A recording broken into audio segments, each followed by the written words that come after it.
Welcome to Grace Over Grit and Growth, the podcast where we empower women to be who they are gracefully while being unapologetic. Hello there, I'm Monique Fisher. And I'm Aleita Anderson. And welcome to Grace Over Grit and Growth. Welcome. So today we're going to talk a little bit about... We're going to go back a little bit. Yeah. There's been a trend, I don't know if you all have caught on to some things in the news and on social media, where people are referencing 2016. So that'd be 10 years ago.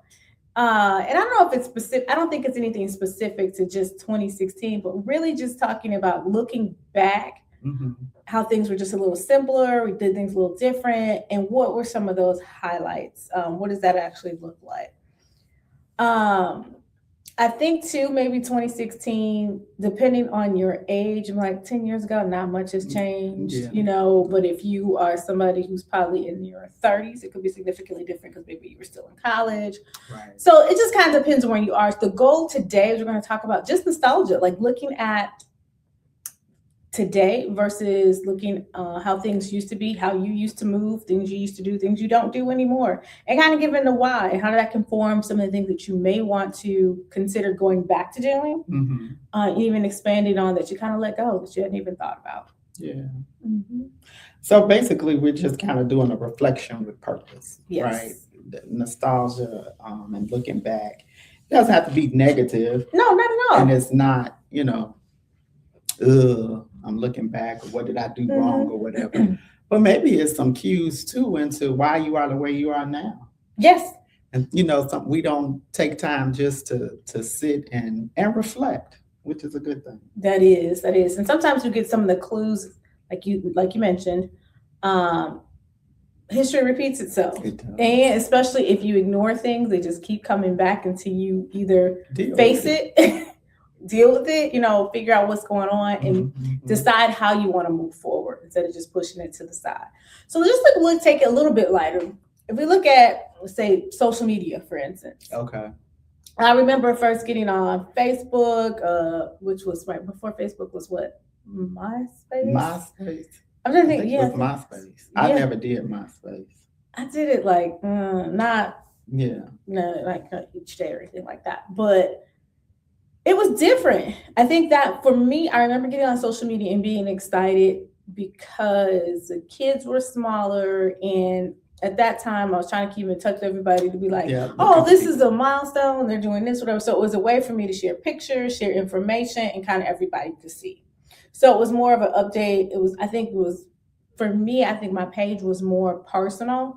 Family, close friends, maybe some work associates at that time. But mostly it was more my inner circle and people that maybe be far away from a different location, kind of sharing. Yeah, and you thought of it as like trying to find high school friends and stuff like that, connecting with people. Yep, that's true. Because I remember somebody calling me talking about, don't nobody know Monique Fisher. Girl, you got to put St. James in there. Nobody knows you as Monique Fisher. I did the same thing. So, I had a friend said, people are asking, where's Monique? Like, she on Facebook. I can't find her. So I remember putting my St. James in there, Monique St. James Fisher. Because you don't think about it. Because I've been Monique Fisher forever, And so then doing that to connect with people. Yeah. And it was light and fun. Yeah. Girl, where you living? And that type of thing. Just, way more connection. It wasn't as curated. It wasn't the pressure for, who's going?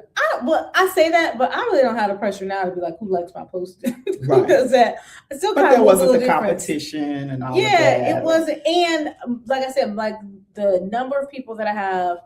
Also, I guess I was just getting into real estate, but now too, it's twofold because I'm using it not only just to connect with friends and family, but to connect with past clients and potential clients. So the number of people that are seeing it is different. It's different. So the use for me has changed a little bit as well. But it just was way easier, breezier back then. It was more of a fun. It was fun. Yeah, it was connected. It was just fun. Now it's a little serious. Yes, it is. It likes and who's doing what. And then, people want to style and profile, I guess. Just the alternate reality. The alternate. Just, I'm on here doing this, You're like, yeah, okay. Yeah. I know you in real life, right? I know you in real life. So, but yeah, so I think it's a little bit more fake now. Some of it, not all of it, but yeah, in the beginnings of it, it was just connection. It was way more pure. It was pure. You go. That's the word. It was pure. It was like a very much so. Mm-hmm. It's a good word. So what else was different back then? What would you say is something that you would do, or something that was I'd say the social media piece, even the way that we connect with each other, even though I'm gonna take it back, not necessarily 2016, but just looking back on how I do things differently, the amount of time and the ways that I utilize my phone now, yes, I did not before. No, because it wasn't a little mini computer. Right, that's what I'm saying. It was truly still a telephone. Again, just a way to connect. Not necessarily, I know they had the Blackberries and then, that was like one of the first iterations of all of this small mini computer. But yeah, actually making phone calls and talking to people and hearing people's voices. Now I text a lot. I do text a lot. Yeah, a lot more than I would do. You just pick up the phone, but people don't have time. People don't like to talk now. So that whole thing has changed how people operate. You know, and know that Z generation, they like, don't call me. I'm not picking up the phone. You have to text. So it makes us do that to change, to adapt to work with them or talk to them or be close to them, connect with them. So so that's for me, that's a big change, all of this texting. Yeah. And sometimes when I'm texting somebody, I'm like, I'm picking up the phone. Yeah. Because I'm tired. Yeah. I'm tired of this. Yeah. It does. There is and you can lose intention in it. Oh, you definitely can. Because you don't hear the person's tone, you don't hear their inflection. So you could be going through the middle of something and read it and pick up a tone that's not even there in the text message. And they're like, where did this come from? I remember I got a text from one of the agent and I was reading it to you and you was like, Monique, why are you putting all that attitude in it? I said, I know what he's trying to say. And you was like, I don't think so, Monique. It's just real black and white. I said, no, he's trying to say something and I'm ready for it. So, I do remember. So I'm like, yeah, you may be right. Because you do, it's like when you read a book. When you read a book, you don't have that movie version where you see the actors, you hear inflection. So you picture this person as this, and this, and you're creating that story in your mind. So you're reading it. But the thing is, when we're reading it, it's not a book. So the book gives you kind of the backstory and builds on it. You're getting just this quick, 2-3 lines. Right. But you're getting 2-3 lines when you just got off the phone with somebody who's crazy or you have this going on. Now you're like, oh, you want what? And I'm like, wait a minute. All I asked you was this. Why are you so upset? Yeah. It carries over. And I don't even think, and most of the time we don't even realize it because we move so fast. Yes. We move so fast. So with that, how does that look a little bit different? The other thing I think too is just I think now every day is heavy, not necessarily personally, but with all the things that are going on in the world. Yeah.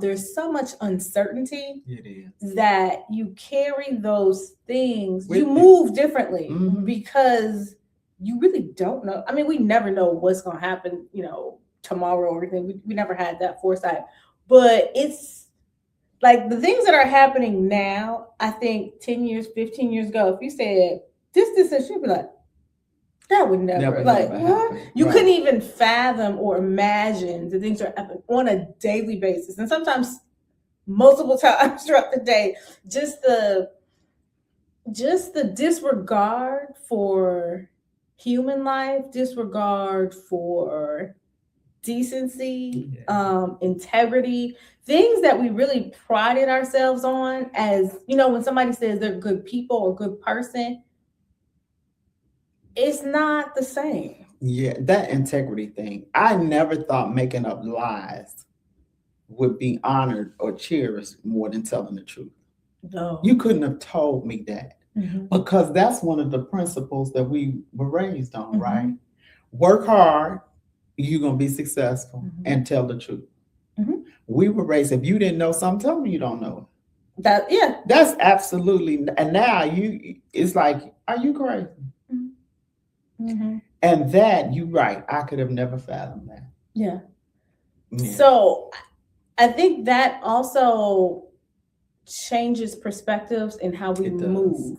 So if you look, and it really has no bearing on us, meaning it does affect us because we're part of the world, things like that. But that doesn't have an internal effect on who we are. It doesn't change the core of you. No, it doesn't. Right. So I think that can get tainted by all of these things because we then become desensitized to all of this crime, all of the, unfair treatment of people.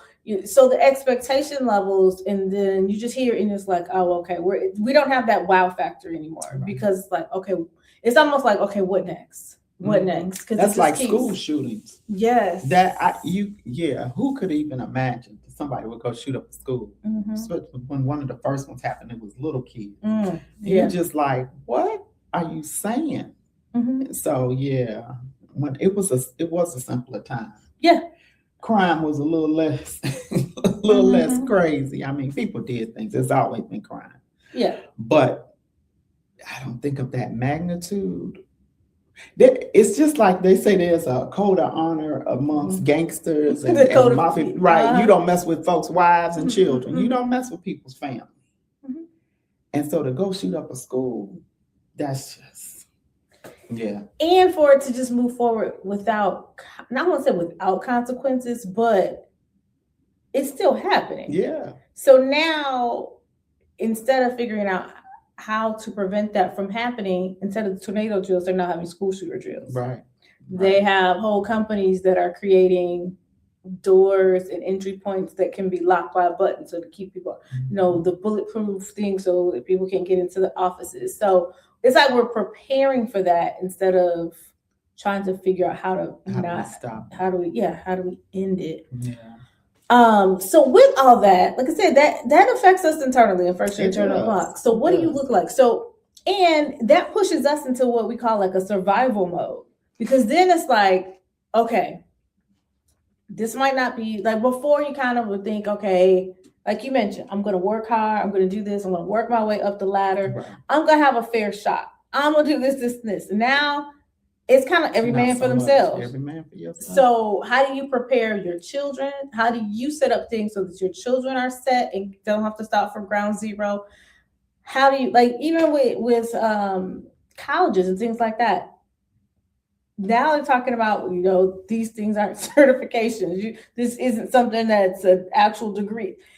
So what does that mean? So there's so many different things that tie to it, but the core of it, we have to figure out what it is that you want as a person and how do you move from there? Because that's really the only controllable we have is what we do. Is what we do. And how we react. Yeah. That's it. And it brings us back to really for me, the basics. It's just, you're going to have to move in faith, knowing that I don't know what tomorrow brings. I don't know how we get through this. I don't know how this is all even happening. I don't know how I'm able to even stand through it all, but I know that I'm going to be okay because I know whose I am and keep moving. Thank you. But if you're not anchored in anything, I can only imagine how much turmoil, how uneasy, and how scary that could be. And that's why you have these people that are angry and just popping off and doing all kinds of different things because they don't have God in their life and they don't have faith. And that's one good thing to look back on as we reflect back, that to know you got that foundation. That's everything. It is. It is everything. And the like when people talk about testimonies, you look back on, or we were talking about, I think one of our earlier episodes in regards to journaling. When you are in something and you're writing it down, and when you're in it, it does feel heavy. It does feel like I don't know what's coming forward. I don't know how to move forward. I don't know where this is coming from to get to. I don't know how I'm getting from point A to point B.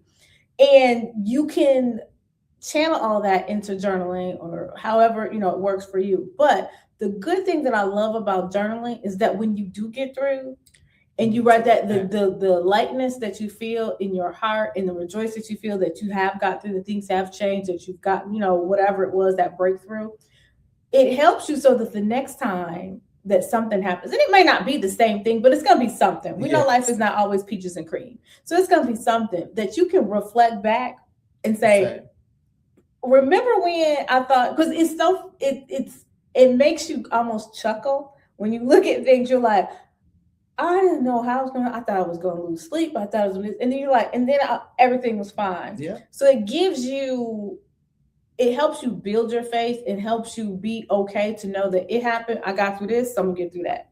I got through this. I'm gonna get through that. And then also helps sharing with people, because some people may not have, like you said, if you don't have that foundation and you don't understand, it's really hard to. It's not a concrete thing that you can tell somebody. Oh, if you do this, then you get that. If you do this, you get that. You really have to build up to it. But when people hear other people's stories of survival, it gives them hope.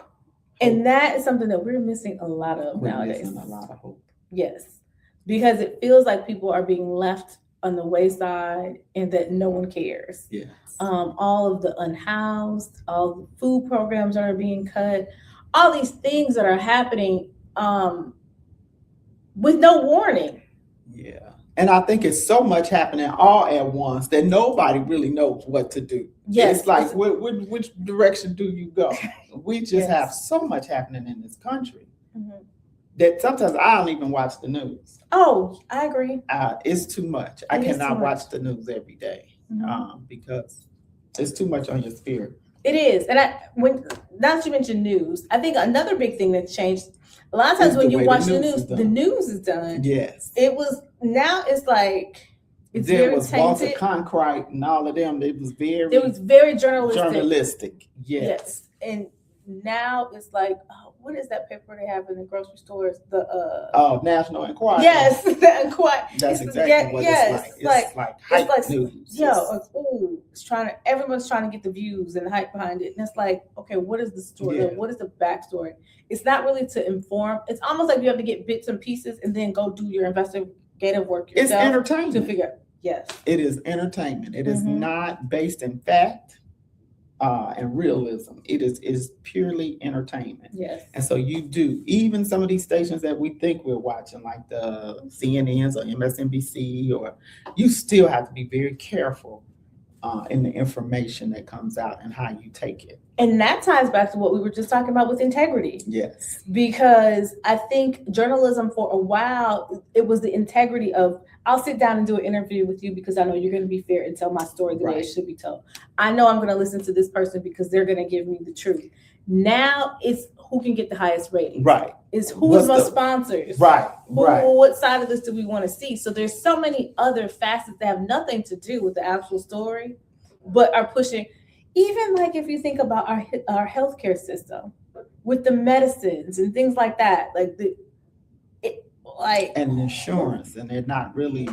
It's not about the patient. It's not about the person. No. So the integrity, the integrity in all those things would be doing what's right by the person to making sure they get its best. Right. That's not happening. And it's happening across the board. Right, because that's a business. It's a business. So everything is like, okay, what's good? How do I make the profit? That's right. And that is the bottom line. So I think that trickles down when people are looking at even careers, not what I'm passionate about. What can I make the most money doing?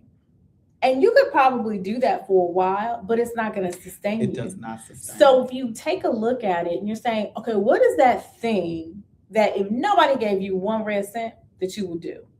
Or the other thing that I find funny, because this happened to me, is the thing that people come to you for that just comes naturally for you. You're like, oh, let me ask you about this. And you're like, oh, you want to do that? Just do blah, blah, blah, blah. And you don't even think about it. But it becomes so natural to you, you don't realize it's your gift. Exactly. Because it's easy. And people think your gift has to be hard, and it doesn't. It does not. It does not. Yeah. So if I look back and say, what would I tell my younger self? I think one thing is I was so serious in building. Mm-hmm. I was out the house at 21. I'm like, okay, this is what I'm going to do. I had a plan. Mm-hmm. Not that I don't have plans today, but I mean, I really had plans in building. And so then, and even having a family, I don't know that I enjoyed all of the moments. When you hear people, when you young people who are raising kids, live a little bit more in the moments. That's a good one. I was really George and I trying to build and do that. I think I missed some things because it's just some things I don't remember. They'll even talk about some things. I'm like, okay, I don't remember that. I don't know what I was doing. But, I mean, I was in school, I was working full time, raising. So you get caught up in that because you're trying to build. Now, am I happy that I built what I built? Yeah, I am. But there's always a sacrifice. Oh, yes. It's always a sacrifice. So I just think I would have spent maybe a few more vacations, or just really enjoying them at the level ages that they were. Yeah. That would be a note to myself. Yeah, live in those moments. Yeah. That's good. That's good. I think for me, one of the things that I don't do that I did just naturally, and you talk to my parents or anybody that's close to me, they'd be like, she's crazy, is that I was very fearless. Like, I was like, oh, you want, okay, yeah. I never saw a ceiling, or never thought that I couldn't do it. And if I didn't know how to do it, I was willing to try. And I never was like, perfect example, when I graduated from college, so the school that I graduated from was a private college, and my degree was in automotive marketing management. So one of the classes, they had an automotive company come up for the semester, for the weekend, and it was a semester grade. And it was basically like each group, I think it was 10 groups. They broke us into 10 groups, and each of us was a dealership. Okay. So they give you I think it was 10 criteria. So you have to be profitable, you have to have good customer ratings, your employees have to give you good ratings, your people had to be trained. It basically had taken like the marketing agreement that dealerships have with the franchise agreement that they have, and putting all those into categories. So you had to meet all those things. But it was 5 rounds. So every round you had decisions. Okay. So you'd say, okay, you have the opportunity, you have X amount of dollars. So everybody started with the same amount of money, and everybody was on the same tier as far as all the categories. I think we all started at like 5, so like middle of the road. 10 was the highest, 5 was the middle of the road. Started with the same amount of money. And then each round you could make 3 decisions. So you could pick 3 things. So you could say, I'm going to hire a top tier salesperson from a different place. Okay. Then you could say, maybe your other decision was, I'm going to reach out to all my past clients to do a client appreciation. And then like the third one was, we're going to take out a loan to get more vehicles in stock so we could sell more. Okay. And they're like, okay, so you pick your 3 decisions. But what happens is they put it into a computer system, and it would say, okay, well, you hired this top tier salesperson, but you didn't have people to service the people that went through. So now your customers are mad because they couldn't get through. Or you bought more inventory, but you didn't have more salespeople. So now you're paying more money here. So it would show you how the cause and effect of it. Okay. But you could decide whatever you want to. So at the end of the weekend, and so they'd be like, okay, so now your people quit. You have this. So you have more problems. So you had 3 rounds. We go through the rounds. At the end of the weekend, whoever had the most profit, had the most profit, the highest client service, and something else won. So it was kind of a thing to show you, like, you can make this decision, but you have to it affects other stuff. So that's what it was. The gist of it was, there was a lady who ran the class, and at the end of it, she said, this is my information. We have a program that we're going to come back to the school in the spring, and you all can apply for. It's going to be a job for you when you graduate from college. We'll relocate you. We're going to do this. And they listed all the stuff. But I would like to prep you for that because it's very intense. Here's my information. Reach out to me, call me, whatever else. Very nice lady. So a couple weeks go by. I wrote her a thank you letter, for the class, and told her what I liked and blah, blah, blah. And said, hey, gave her some information about myself, told her I was really interested. Maybe like 2 months after that, I got a letter from her. She reached out and she said, hey, these are the dates that we're coming to campus, just to let you know. Okay. It hadn't been released yet. It's going to be the dates we're coming to campus. You're going to set up interviews. You're already on the list interview because you expressed your interest. Set up time with me to go through and just practice the thing because it's very intense, which I did. So we set up time. We did this, whatever. So I went and did the interview, did all that. And I think it was 70 some people that applied, whatever. So they said they were going to make the announcement in the fall. So we didn't hear anything else back. So by the time I got back to go to school in the fall, I got a letter saying that I got selected. Okay. So, but the job started January 1, and that was starting my senior year. Okay. So I was like, but I ain't gonna be done with school until May. Because you got that second. Because I had that second semester. Okay. So I reached out to her and I was like, hey, I got the letter, but I'm not gonna be done with school. And so she said, well, can you take classes in correspondence or whatever? At the time it was correspondence. And I said, I have no idea. So I went to go see my counselor and I said, hey, I need to take a summer class because they had, I think we were on trimesters, but they had a class that you could take after each of the trimesters or semesters or whatever it was, where it was a week long, it's an accelerated class, you get a class. So she was like, you can do that in the fall and you can do that in the winter, and then you'll only have 3 classes and you can take those in correspondence. But when you come back to walk, you're going to have to take the exam. Okay. So I was like, okay, but then I graduate. And she was like, yes, no problem. So I reached back out to her and I told her, and she said, okay, just have them write you a letter saying that. So I said, okay. So they wrote me a letter and sent it in. Mind you, I've said nothing to no one about this because I'm just like, let me just see if this works. So then she sends it back. And so I said, okay. So by this time I told my parents, I'm like, okay, so I got selected. I want to say it's August because we're getting ready to go back to school. I said, so in January, I'm moving to, I live in Michigan. I'm moving to California. I'm going to start this job. And they're like, what are you talking about? So I'm going to start this job. It's a training program. They'll find a place for me to live for corporate housing for 2 months. And then I can find a place and blah, blah, blah. And I walked through the training program. And they were like, well, what? So I said, yeah. And I said, what about school? I said, I'm going to finish. I'm going to do this, this, and this. So they're like, okay.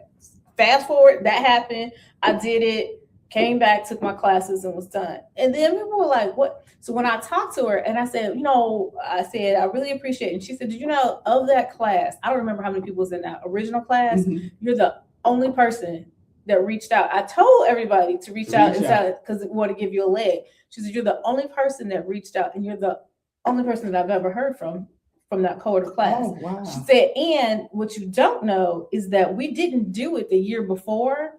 So the class that we had reached back out to them saying, hey, we didn't offer this position last year, so you all are in the running too. She said, so not only were you in competition with that class and the people, it was the other one as well. She said, and you just stood out. She said, so the fact that you did that is what made you stand out.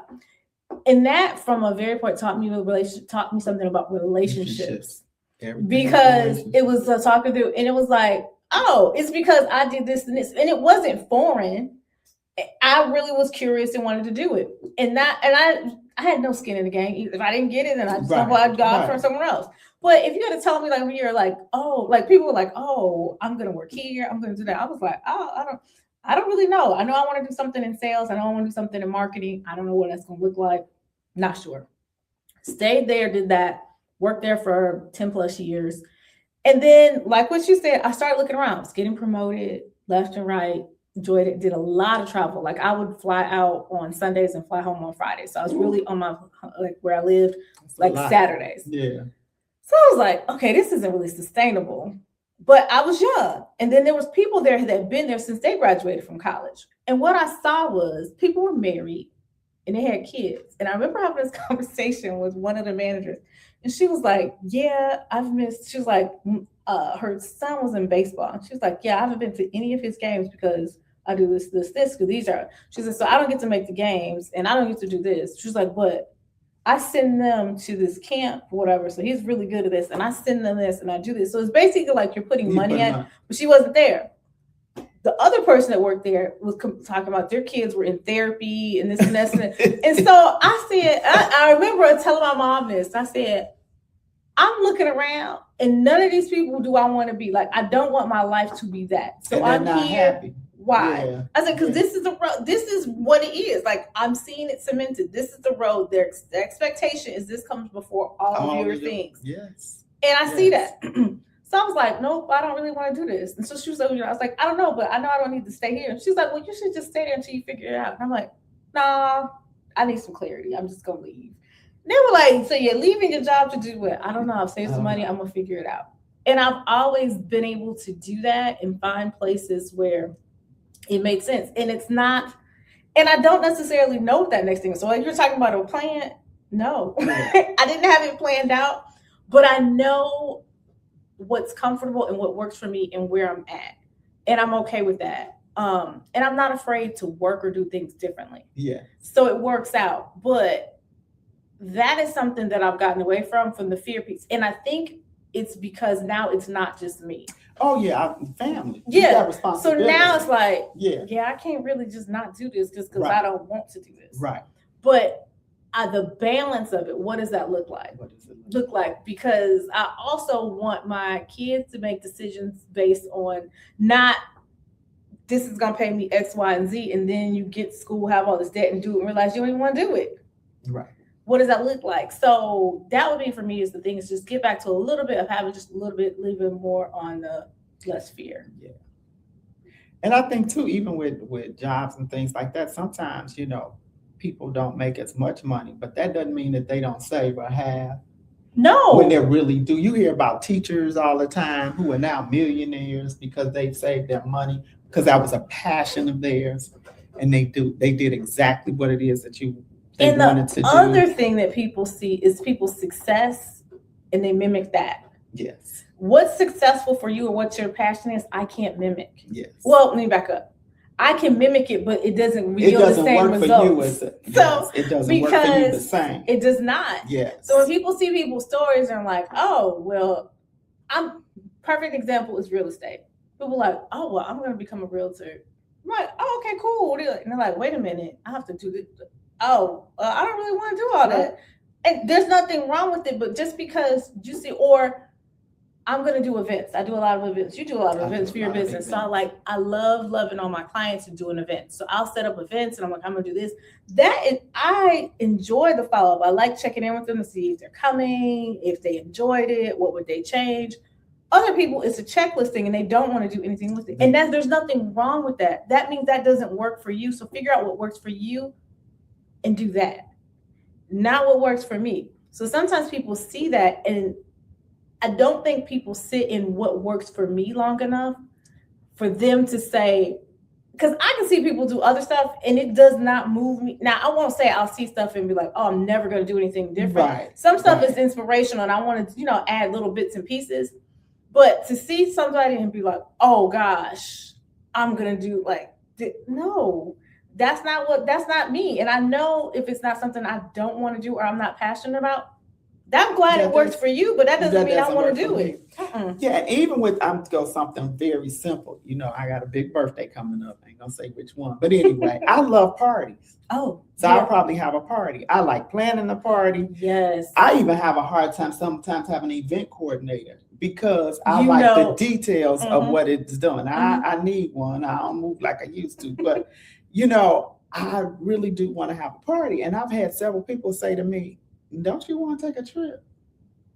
Don't you want to go on vacation, go somewhere? That's not really me. Right. I do. I like little mini trips. Don't get me wrong. I like my trips.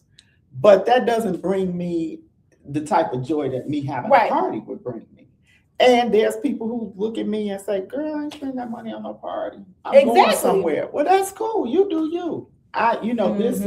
This is me. That is an excellent point. So it's about knowing who you are too. Knowing who you are and being okay with it. And being okay with it and reflecting back and not let anybody move you to one way or the other. Because it doesn't matter. Like you can do, and I think that's why two people guard information. I don't have a problem with sharing information because I can give you the 1 through 10 of what I do. And you can't do it like me. No, it's me. Yeah. Not saying that nobody can do it like I do stuff and nobody else does it. But I don't feel like it takes away from me to share with you. Right. Because everything that you do is a part of you. That's right. That's absolutely right. So it's about knowing yourself, and part of that nostalgia and reflecting back, and sometimes you can see the aha moment. Oh yeah. Of where and again, I've shared this story. I wanted to be a hairdresser. I wanted to major in business. My father's like, no, you go to school for computers. It gave me a good career. Don't get me wrong. It really did. but I could have explored a whole creative side. And so what I think I take from that when I tell that story, that's like a testimony. I know who I am. Don't try to change me. I'm going to do my path or do what it is that I think is best for me. And I think we have people that don't know themselves. They can easily be swayed one way or the other. But I think when we reflect back, look at some things that happened to us, there are key moments in our lives that make us the way that we are. There's key moments. If you look back and even remember some events or things that you do, you be like, oh my gosh, when I planned that party, that was so much fun. Yes. You know, the things that bring you joy is what brings you joy. Yes, what you enjoy doing and what you're good at. Yes. And I think so much people overlook their thing because they feel like it's got to be hard, it's got to be this thing. But what you don't realize is that when it's your thing, it shows up and shows out in so many different ways. It does. And it really does then feel like it's your passion, your thing that nobody else could do. Because they can't. Because it's not, I mean, think about this. There's how many different people that have bakeries and cakes and things like that. People, they each bring different things to the table. And that's why you like certain things and it draws different people. So it's okay to have replicas, which is going to be like the same thing, but people bring different things to it. And the other thing you have to be okay with is exploring. Because sometimes people are like, I don't know what I like. Well, did you try this? No. So don't be afraid to try something and walk away and say, that's no. And you couldn't have told me 20 years ago I'd been a real estate agent or have my own brokerage or any of that. Real estate was never really on my radar. You know, but exploring, asking questions, trying to understand led me here. Yes. You know, and I absolutely love it. Yeah. But it's no way looking back I would have said, "Ooh, let me do a career in real estate." No, and that brings up a good point too of people think, I think sometimes people are tainted and look at entrepreneurship and look at jobs like, oh, you should quit your job and be an entrepreneur. Nobody is saying that. Right. You need to do what makes you happy. And like you said, there's plenty of people that are teachers that are doing fantastic jobs that are doing what they want to do in life and are 110% happy with what they're doing. Yes. Kudos out to you. Because I will say this, with entrepreneurship, if it's not your passion, baby, you will be out of here. Because the late nights, the stress, the everything else, you wouldn't do it. The sacrifice. There's so much sacrifice. There's so many different areas of, I get to set my own hours, which means I get to work at any time of the day or night I choose, which means that you do. Exactly. And because I might not, I might be at a dance competition tonight, then tomorrow morning, whatever else, I'm writing contracts and doing trainings, doing all that, because the stuff still needs to get done. Exactly. But saying all that to say, the passion and the joy that you have from it fuels you and makes it okay, because it's a season. But if you don't have that passion you're not going to want to do it. You're not going to do it. And it's not going to be successful because you can't make the thing work or fit. It just has to do it. And it's okay to not be okay. Yeah. It's okay to not know what you want to do and need to figure it out. It's okay to say, this is not something I want to do. And I want to work. Cool. There's no cookie. The world needs everybody to do something different. The way that they're built and what's for you is for you. Only. Yes. Yes. And so that fear of missing out or doing things, and we laugh about it. I know when I go out with some of my friends, we'll be talking about, work and different things like that. And I'm like, you did what? Like your job, oh my God, like that is crazy. And then I'm like, and they're like, wait a minute, you with this person did this was, and then I'm like, yeah, and they're like, oh my gosh. So the thing that you like, yeah, that's no big deal, scare somebody else to death or vice versa, because you just couldn't see yourself in it. Yeah. So it all comes full circle. So I think what we're trying to say from all this is that the where you're at now doesn't have to be where you stay. That's right. And there's nothing wrong with reflecting back. Sometimes people think when you look back, like, oh, that was the past, I'm not going to go there. But the past leaves clues, like Monique said. Yes. It leaves those clues. So think about the thing that made you happy. Think about the things that you did with your family, the time that you spent, the job that you have, the skills that you use, And you might want to bring some of those things back, because we are 100% in control of our own happiness. Yes, we are. Regardless of all these outside things that are happening, we gotta fight for those moments and those times where you can just be you and enjoy yourself. And no matter what your age, no matter where you are, you always control you. Yes, you have to get up. It's a choice to be happy too. You have to get up every day and say, you know what, I'm gonna have a good day. Now we have things that'll bring us down in a minute, but you get up that next day. You just can't stay there. You cannot. And if you need some inspiration, we were talking about phones and the internet and all that. Go Google some of these people. You'll be like, okay, this person with no arms, no legs is doing this with a smile, joy, and happiness. Look, you're talking about traveling. You go places where people have so much less than we do and are so happy. Yes. It's not the things. It's not the money. It's the choices and where you submit and figuring out what makes you happy. Yes. And this just brought chills to me right now. I think about the time I got to spend with my mother before she passed. She lived with me. And my mother had a lot of health challenges. And this was a woman that got up every day smiling.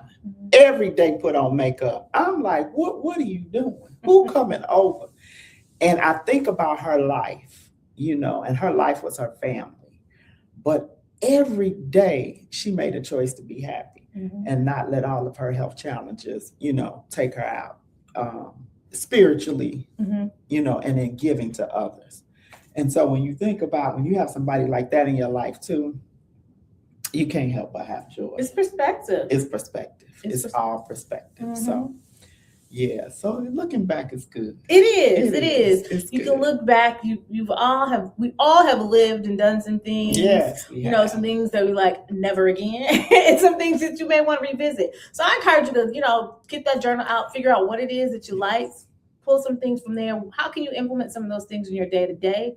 What can we do to just make it a little bit brighter? Yeah. Just a little bit. So the nostalgia's not all bad. We're not saying we're going to go to the past and stay there. No. We're just going to pull some things we don't want to be back at. Exactly. You say, thank you, Lord, you brought me from that. Yes. And do not re-enter. and I'm not trying to go back to that. But yeah, so take the time and please share with us. We would love to hear some comments or see some of your comments, sharing maybe some of the things that you got from this episode that maybe you look back and you figured out, hey, I'm going to start doing this again. Yeah. And you can find us on Facebook, Instagram, and YouTube. We'd love to hear from you. And with that, we thank you. And we look forward to all the comments. So please share everything that you're doing. And until next time. Take care. Bye-bye.